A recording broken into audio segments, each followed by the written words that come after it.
الحمد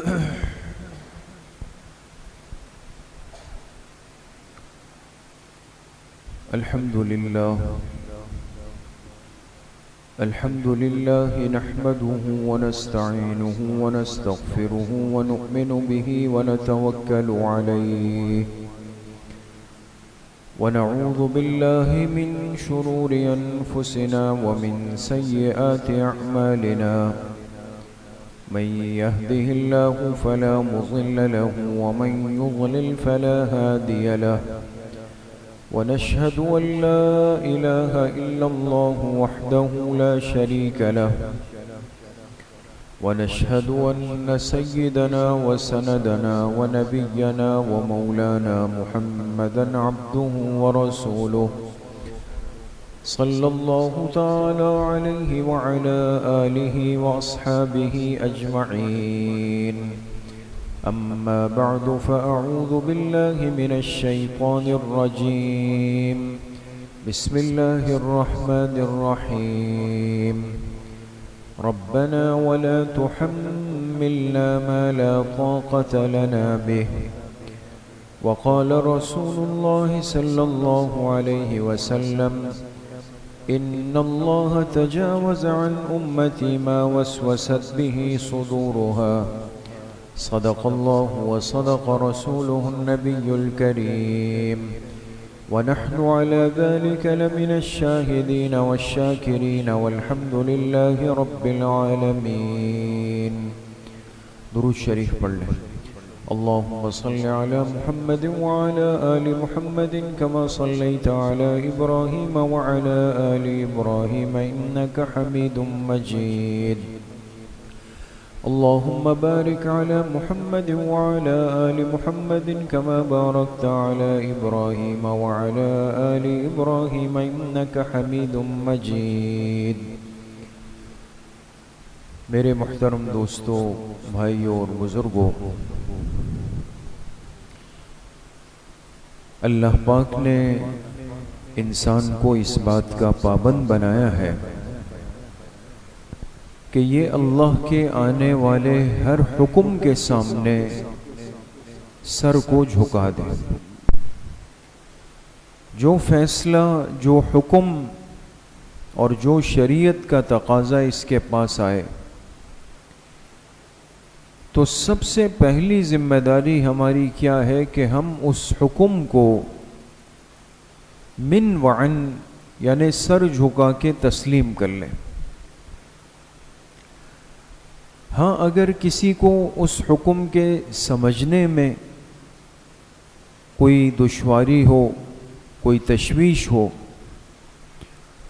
تو وہ اللہ پاک کے اس حکم کو سمجھنے کی کوشش ضرور کرے گا اور کر سکتا ہے، لیکن اللہ کے آنے والے حکم پر اعتراض نہیں کر سکتا کہ بھئی یہ حکم ہے، یہ تو بہت زیادہ مشکل ہے، یہ تو میرے بس سے باہر کی بات ہے، یا یہ تو میری عقل میں نہیں آ رہا. تو حکم کے آنے کے بعد اس پر جو ایمان لانے کی ذمہ داری تھی اس کو پورا نہیں کیا، اور ماننے سے پہلے ہی اس پر معترض ہو گیا، اس کو منع کیا گیا. لیکن اگر اللہ کا حکم آئے اور ایک انسان کے ذہن میں اس کے بارے میں کوئی تشویش ہو، کوئی شبہ ہو، کوئی اشکال ہو، تو وہ ضرور اپنی تسلی کروا سکتا ہے.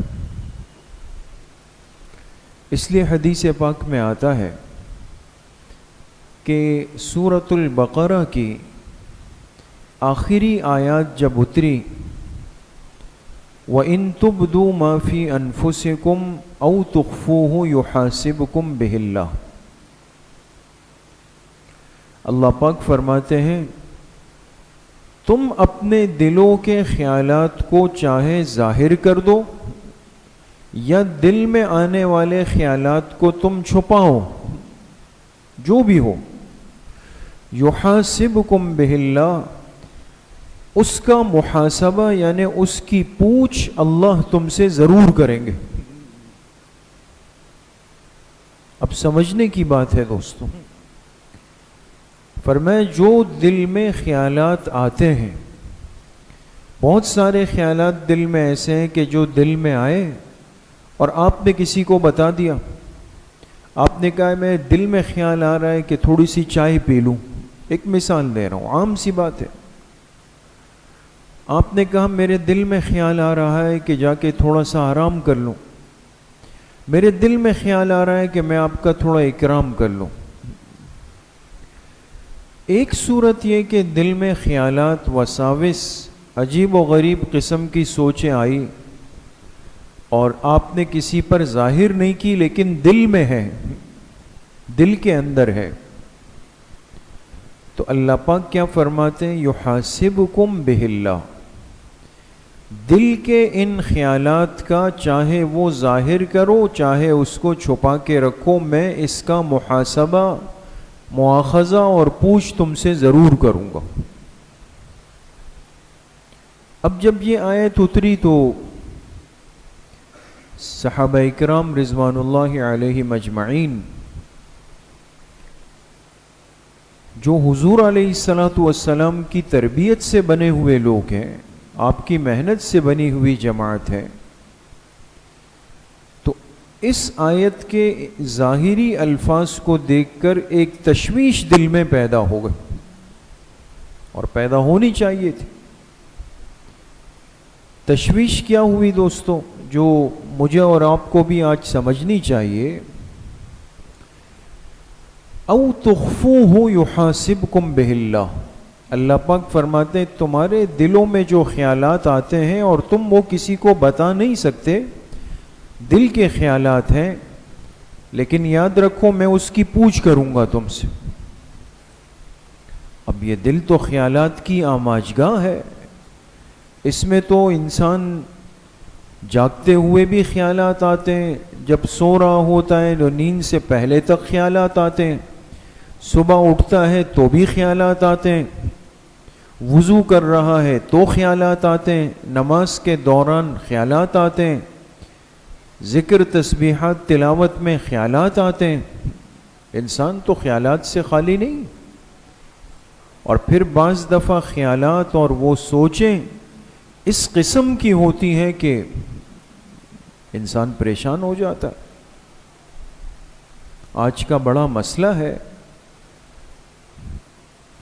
آج کا بڑا مسئلہ ہے کہ ہر انسان بیچارہ اس فکر میں ہوتا ہے کہ جی میں تو بہت پریشان ہوں، نماز میں کھڑا ہوتا ہوں اور خیالات کا سلسلہ چل پڑتا ہے، تلاوت ہو نہیں پاتی، تسبیحات ہو نہیں پاتے، مسجد میں بھی بیٹھتا ہوں تب بھی خیالات ہیں اور الٹے سیدھے خیالات. تو اب جب ہر خیال پر اللہ پاک کے ہاں پوچھ ہے تو پھر کون بچے گا؟ تو سب گئے. تو جب یہ آیات اتری تو صحابہ اکرام رضوان اللہ علیہم اجمعین کو بڑی تشویش ہو گئی. لیکن میرے عزیزو، دوستو، بزرگوں، صحابہ کا ہر عمل امت کے لیے تعلیم ہے، تربیت ہے. انہوں نے اس موقع پر اپنے آپ کو خود سوچوں میں ڈال کر خود سے اس کا حل نکالنے کی کوشش کرنے میں پریشان نہیں کیا کہ جی اب کیا ہوگا، بیٹھ جائیں، دماغ پہ زور ڈالیں. ایسا نہیں کیا. ان کو تو پتا تھا کہ ہمارے ہر چھوٹے بڑے مسئلے کا حل کہاں پر ہوگا؟ اللہ کے محبوب جناب رسول اللہ صلی اللہ علیہ وسلم کی خدمت اقدس میں جائیں گے، وہاں سے مسئلے حل ہونے. تو آ گئے. اور جب آپ علیہ السلام کی خدمت میں پہنچے تو حدیث پاک میں ہے کہ ایسی ایک بے چینی اور خوف میں تھے اور بیتاب تھے کہ ہمیں اس کا حل ملے. آپ کے پاس آ کر گھٹنوں کے بل بیٹھ گئے سب، اور آپ علیہ الصلاۃ والسلام سے عرض کی کہ اے اللہ کے رسول صلی اللہ علیہ وسلم، اللہ پاک ہمیں جو حکم دیتے ہیں جو ہماری طاقت میں ہو، ہم اس حکم پہ ضرور عمل کرتے ہیں، لیکن جو حکم ہماری طاقت سے اوپر ہو اس پہ ہم کیسے عمل کر لیں؟ اب مقصد کیا تھا کہ چونکہ یہ آیت اتری تھی نا، اور آیت سے کیا بات سامنے آئی کہ تمہارے دلوں میں جو خیالات آتے ہیں اس پر بھی اللہ کی پوچھ ہوگی. تو یہ تو ہمارے بس کی چیز نہیں ہے. دل میں تو کوئی بھی خیال کسی بھی وقت آ جائے. تو جو چیز ہمارے اختیار کی نہیں، ہماری طاقت کی نہیں، اس پہ بھی اللہ پوچھیں گے تو یہ تو ہم سب پھنس گئے. اب غور کریں دوستو، آپ علیہ الصلاۃ والسلام نے ان سے فرمایا کیا تم بھی اپنے سے پہلے کے گزرے ہوئے دو اہل کتاب طبقوں کے طریقے پر چلنا چاہتے ہو؟ دو اہل کتاب کون مراد ہے؟ جی، یہود اور نصارہ، عیسائی اور یہودی، دونوں اہل کتاب تھے. فرمایا کیا تم ان دونوں کے طریقے پر چلنا چاہتے ہو کہ ان کے بارے میں جب اللہ کا کوئی حکم آتا اور ان کی سمجھ میں نہیں آتا تو بجائے اس کے کہ اس کو سمجھتے، اپنے معاملے کی تشفی کراتے، وہ فٹ سے کیا کہتے ہیں؟ سمعنا وعصینا. ہم نے اللہ کی بات سن تو لی لیکن ہم مان نہیں سکتے، ہم اس کو ماننے سے انکار کرتے، بے ادب تھے. تو آپ علیہ السلام نے صحابہ سے فرمایا کیا تم اس طرح کہنا چاہتے ہو؟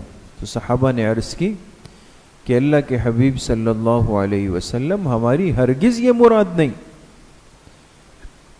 ہم تو اس آیت کو سمجھنا چاہتے ہیں آپ کے پاس کہ جو چیز خود بخود ہمارے دل دماغ میں آ گئی جس پر ہمارا بس نہیں ہے، تو کیا اس پر بھی اللہ ہمیں پکڑیں گے، ہماری پوچھ ہوگی؟ یہ بات سمجھ میں نہیں آ رہی.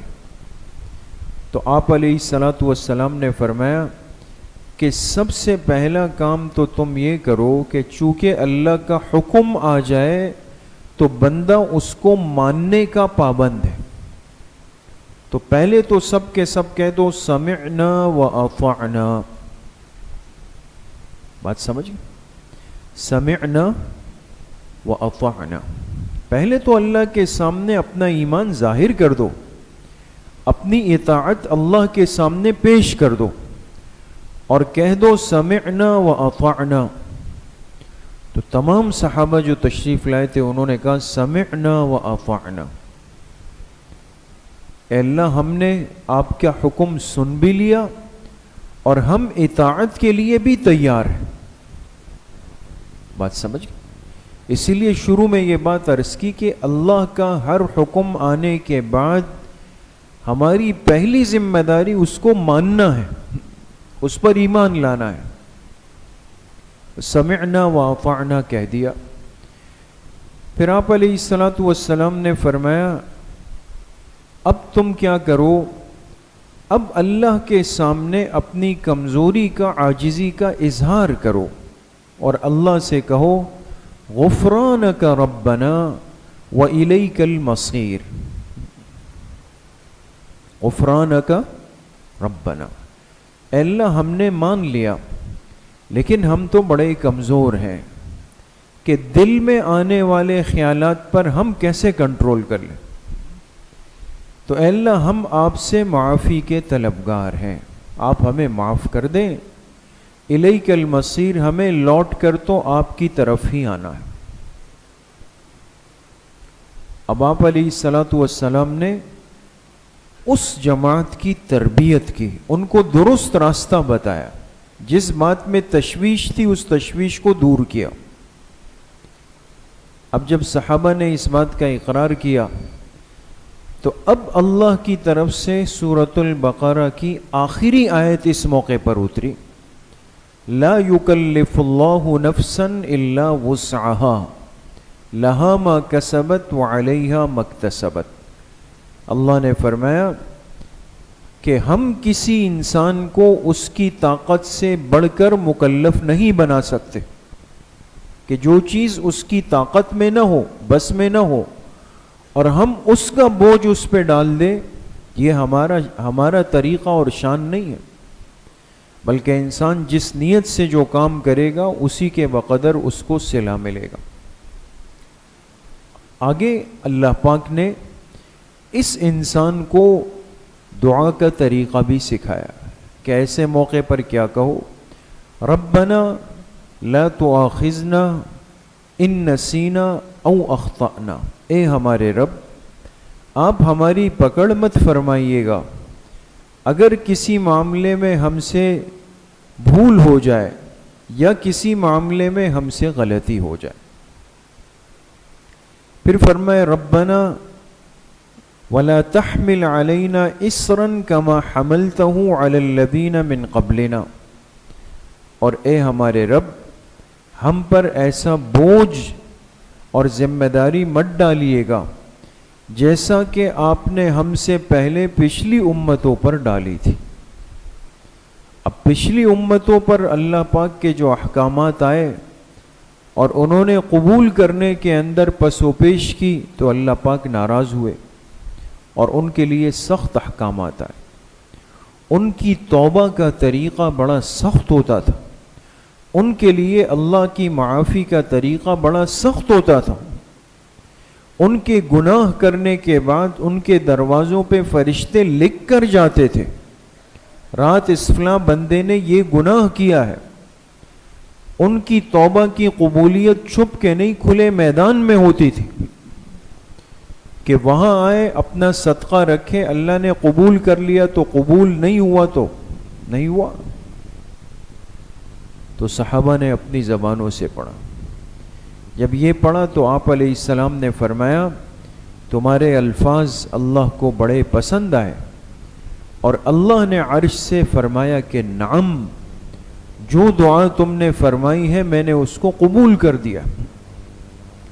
پھر فرمائے ربنا ولا تحملنا ما لا طاقت لنا بہ، اے اللہ ہم پر وہ بوجھ بھی مت ڈالیے گا جس کی ہمارے اندر طاقت نہیں۔ یہ بھی پڑھ لیا۔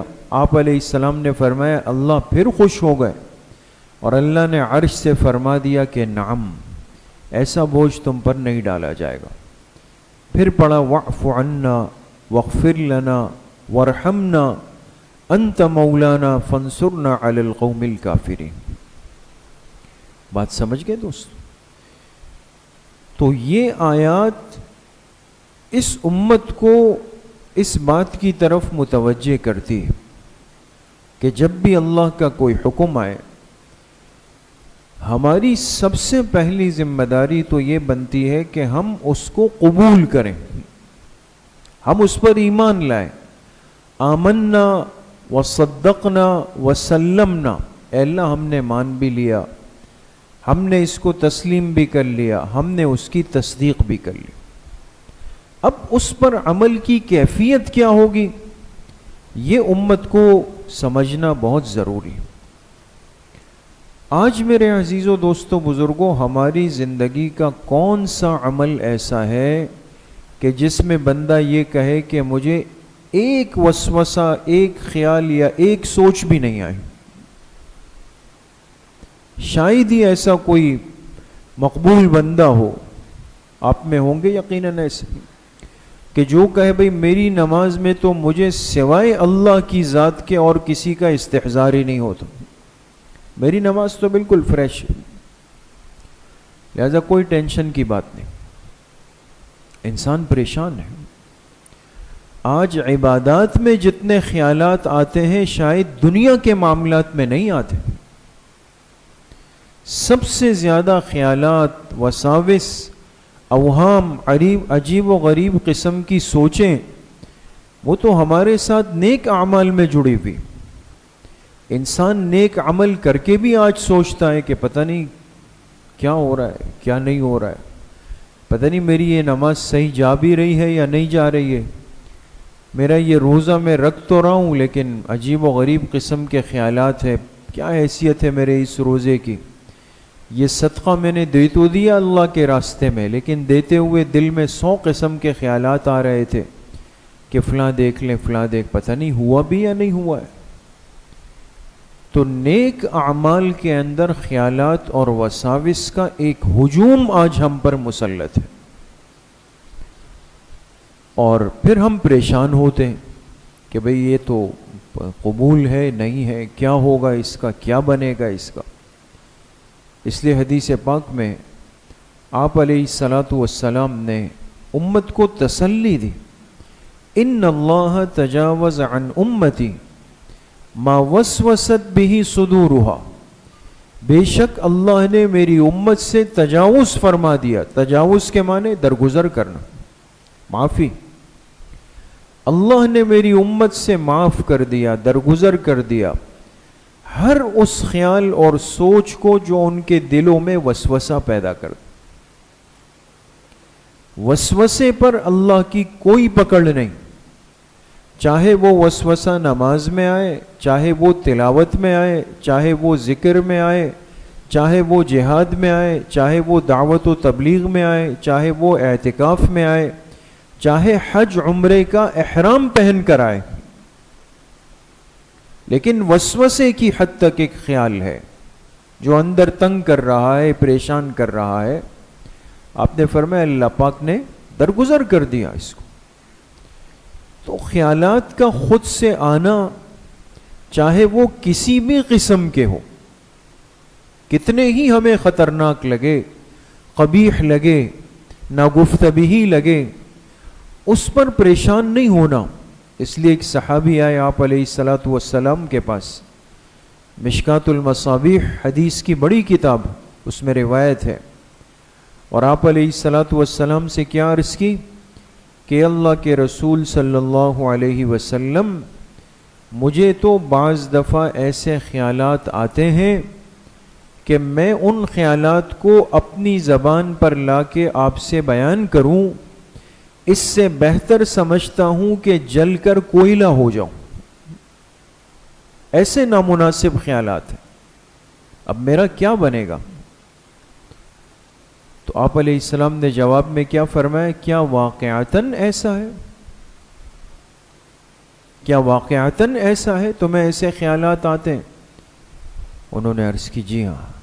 آپ نے فرمایا ذاک صریح الایمان، یہ جو کیفیت آپ کے ساتھ لگی ہوئی ہے یہ عین ایمان کی علامت ہے، تمہارا اندر ایمان سے بھرا ہوا ہے، دل کے اندر ایمان ہے، جبھی اس قسم کے خیالات کے آنے نے تمہیں بے چین کر دیا۔ اس لیے میرے دوستوں بزرگوں، شیطان نے خالی دل میں کیا کرنا ہے؟ خالی دکان پہ چور نہیں جاتا، خالی گھر میں ڈاکو نہیں جاتا، خالی درخت پہ بچہ پتھر نہیں مارتا جہاں سے کچھ ملنے کی امید نہیں ہو۔ تو وہ دل جس کے اندر ایمان کے ساتھ یہ سارے خیالات جمع ہو سکتے ہوں، شیطان ایسے ہی دل کو ڈھونڈتا ہے کہ جس میں ایمان موجود ہے، ایمان کی صفات موجود ہے، اسے پتہ ہے کہ یہ بنجر زمین نہیں، یہ زرخیز زمین ہے، مجھے جو وساوس کی محنت کرنی ہے، اوہام کی محنت کرنی ہے، خیالات ڈالنے ہیں، وہ ایسے ہی دلوں کو ڈھونڈ کر اس کے پیچھے آ جاتا ہے۔ نمازی کو تنگ کرے گا، نماز پڑھنے والے کے دل میں طرح طرح کے خیالات لائے گا، تلاوت کرنے والے کے دل میں خیالات لائے گا، نیکی کا کوئی بھی عمل کرنے والے کے دل میں طرح طرح کے خیالات لائے گا، اور وقت کے ساتھ ساتھ جیسے عمر آگے جا رہی ہوتی ہے، انسان اپنی قبر کے قریب جا رہا ہوتا ہے، یہ خیالات کو اور بڑھا دیتا ہے۔ بھئی تم نے کیسے زندگی یہ پیچھے گزاری، یہ تو سب تمہارا ایسے فضول گیا، تم نے یہ بھی کیا، یہ بھی کیا، یہ بھی کیا، یہ بھی کیا۔ یہ ہر اس دل پر جا کر محنت کی کوشش کرتا ہے جہاں اس کو ایمانی صفات نظر آتے ہیں، خالی دل نہیں۔ لہٰذا میرے عزیزو دوستو بزرگوں، ان خیالات کا ہمارے دلوں میں آنا، پھر خاص طور پہ عبادات کے دوران آنا، یہ پریشانی کی بات نہیں، یہ تشویش کی بات نہیں بلکہ ایک اعتبار سے تسلی کی بات ہے کہ دل میں ایمان کی رمق، ایمان کا وجود تو ہے، جبھی تو شیطان میرے پاس آیا ہے۔ لیکن اس موقع پر مجھے اور آپ کو کرنا کیا ہے؟ ان خیالات کا علاج کیا ہے؟ ان وساوس کو ختم کرنے کا طریقہ کیا ہے؟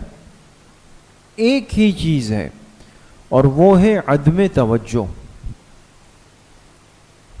عدم توجہ، انسان پرواہ نہیں کرے۔ اور دیکھیے علماء نے کتنی خوبصورت مثال دے کے اس کو سمجھایا۔ فرمایا ایک عام آدمی گھر میں بیٹھا ہوا تھا، اس کو پیغام ملا کہ بھئی وقت کے بادشاہ نے، آج کل تو بادشاہ نہیں ہے، صدر وزیر اعظم لے لیں، وزیر اعظم صاحب نے کال کر کے آپ کو خاص بلایا ہے اسلام آباد میں۔ اب وہ غریب آدمی بیچارہ، وہ اس کی کیا حالت ہوگی؟ وہ اپنے گھر سے نکلے گا، اب جب یہ جا رہا ہے، کوئی پڑوسی ملا، دوست ملا، ساتھی ملے، اپنی اولاد راستے میں سامنے آئی، یار وہ آپ سے 2 منٹ کی بات کرنی ہے، یہ رکے گا؟ یہ ایسا جائے گا کہ بس میں کسی طریقے سے پہنچ جاؤں، بھئی مجھے بادشاہ نے بلایا ہے۔ اس وقت یہ اپنے محبوب دوستوں کو بھول جائے گا، تعلقات کو بھول جائے گا، اولاد کو بھول جائے گا۔ تو نماز اور اعمال تو اللہ سے ملاقات ہے، اس میں یہ خیالات تو وہ راستے میں روکنے والی چیزیں ہیں، ہم کیوں رکے وہاں پہ؟ وہ چیزیں آ جائیں بس اس کو نظر انداز کریں، اگنور کریں، اس کو عدم توجہ کی طرف لے جائیں اس کو۔ اور یہ کوشش بھی انسان بعض دفعہ کیا ہوتا ہے کہ وہ یہ سمجھنے لگتا ہے کہ میں اب نماز میں خیالات آ رہے ہیں تو میں ذرا اس کے علاج کی کوشش کرتا ہوں، تو اسی نماز میں کھڑے ہو کر اپنے دماغ کی توجہ دائیں بائیں کرنے کی کوشش کرتا ہے۔ یہ نہیں ہو سکتا، یہ شیطان کو آپ کامیاب کرنے کا موقع دے رہے ہیں، اس لیے کہ جتنی کوشش آپ کریں گے تو نماز کا وہ وقت وہ بغیر نماز کے ارکان کے گزر رہا ہوگا، جس میں آپ نے نماز کے ارکان گزارنے تھے وہ اس کوشش میں آپ گزار۔ تو علاج یہی ہے کہ انسان ان خیالات کی طرف توجہ نہیں، جھٹک دے اس کو نظر انداز کر دیں، چاہے وہ کتنا بھی پریشان کریں، اور سلام پھیر دیں۔ پھر شیطان کہتا ہے اب تو 4 کے بجائے 3 پڑھی، آپ نے تو 3 کے بجائے 2 پڑھی، اب آخری موقع ہے نا۔ علماء نے یہاں تک لکھا کہ یہ بندہ شیطان سے کہے کہ میں اتنی ہی پڑھوں گا اور نہیں پڑھوں، آگے اپنی سنتوں کو شروع کر دے۔ اس لیے میرے عزیزوں، دوستوں، بزرگوں، بہت ساری چیزیں ایسی ہوتی ہیں کہ جو انسان کو تشویش میں مبتلا کرتی ہے، جبکہ حقیقت میں وہ پریشانی کی چیز نہیں۔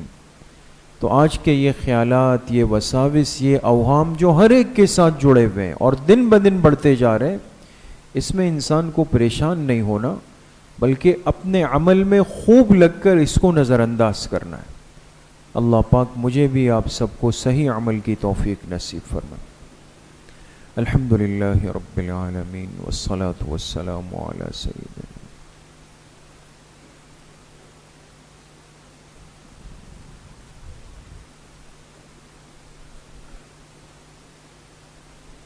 وصلی اللہ وسلم علی نبینا محمد وآلہ وصحبہ اجمعین برحمتک یا رحمت۔